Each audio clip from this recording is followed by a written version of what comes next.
So I want to tell you something, or maybe I don't need to. There is not enough justice. We don't have enough justice in our community. We don't have enough justice in our nation. We don't have enough justice in our world. We don't have enough justice. But I don't have to tell you this. I know I don't have to tell you because St. John's has a reputation for knowing that there's not enough justice and for caring.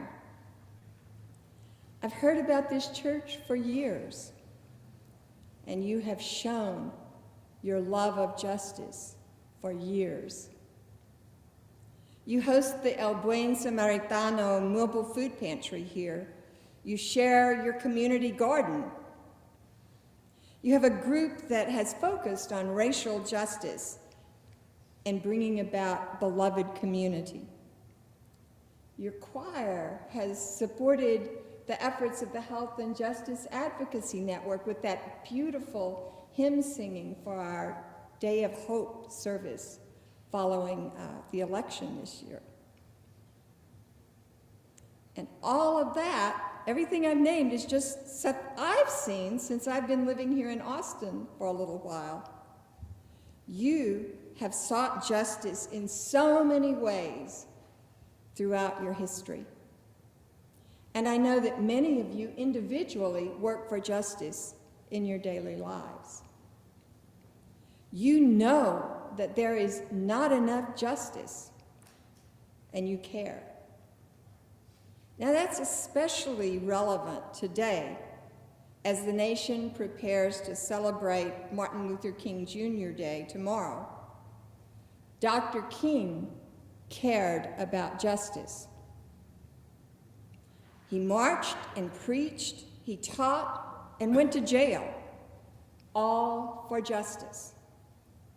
A preacher himself, he was drawing on the words of the prophet Amos when he famously proclaimed, "We are determined to work and fight until justice runs down like water and righteousness like a mighty stream."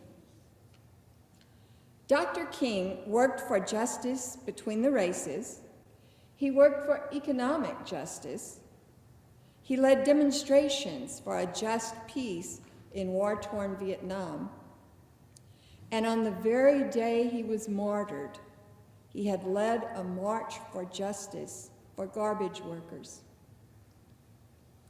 And as Dr. King knew so well, the Bible talks a lot about justice, Hebrew scriptures and Christian scriptures alike, because God cares about justice.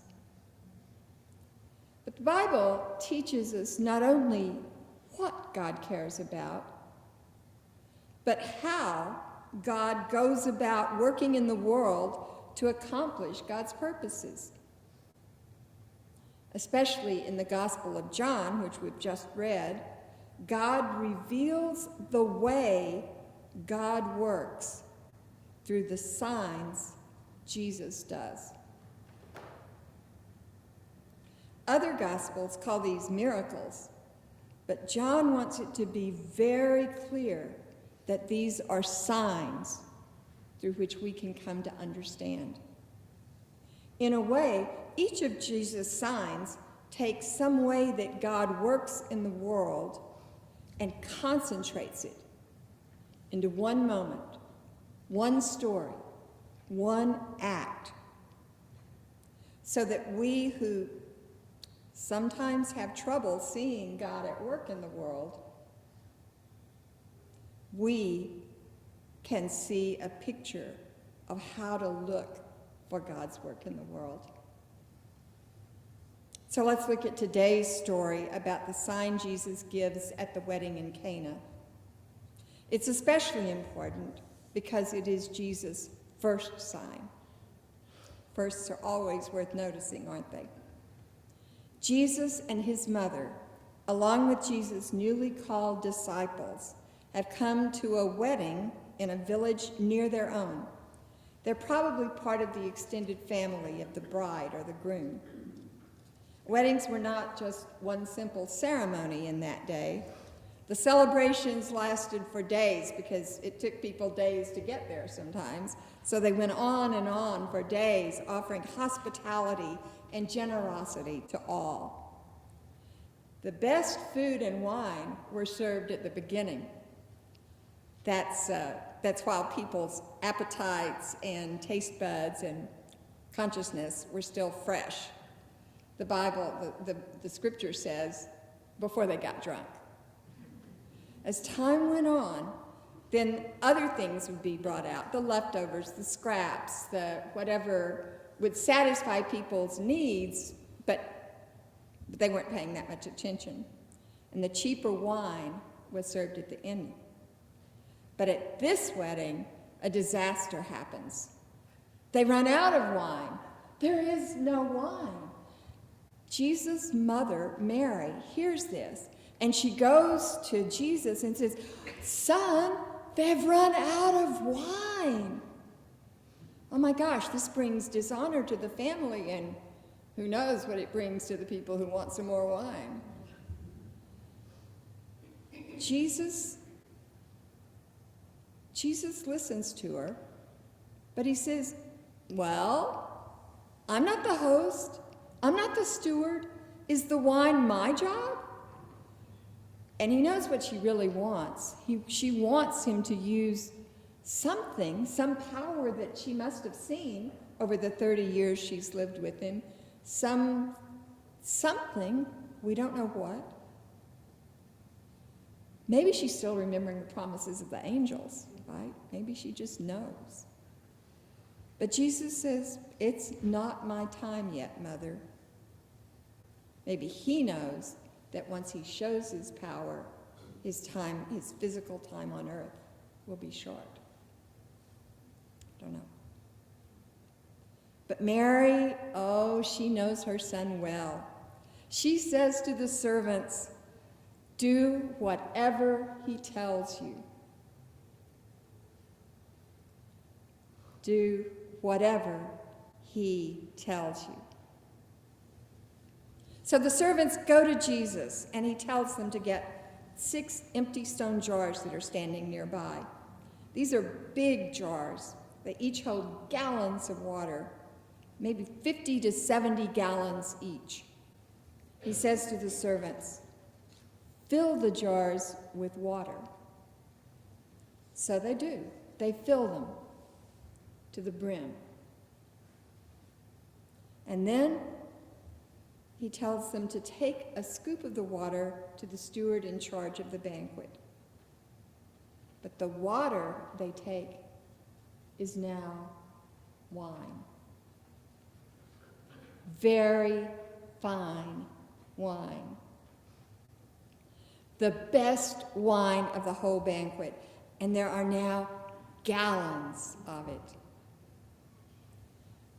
From their need, Jesus has brought abundance. From need, Jesus has brought abundance. Now, how does that speak to us today of justice? Why talk about justice in the light of this story? Because we have a need. We don't have enough justice. In this story, we hear Mary's voice speaking to us, saying, "Do whatever he tells you." There are lots of ways of doing it. We heard that in the epistle. We heard that there are lots of gifts. But remember what Mary is saying to each of us and to us as St. John's, as we look at our annual meeting today. Mary is saying to us, do whatever he tells you. So we bring our empty vessels. We bring our need for justice, for racial justice, for immigration justice, for economic justice, for health justice, for all kinds of human rights justice. We bring our need, our empty vessels. And Jesus tells us to fill them with water. The water of our daily lives. The water of our best efforts. The water of our struggles and marches and prayers and advocacy and caring for those in need and caring for our neighbors and caring for the sick and needy among us.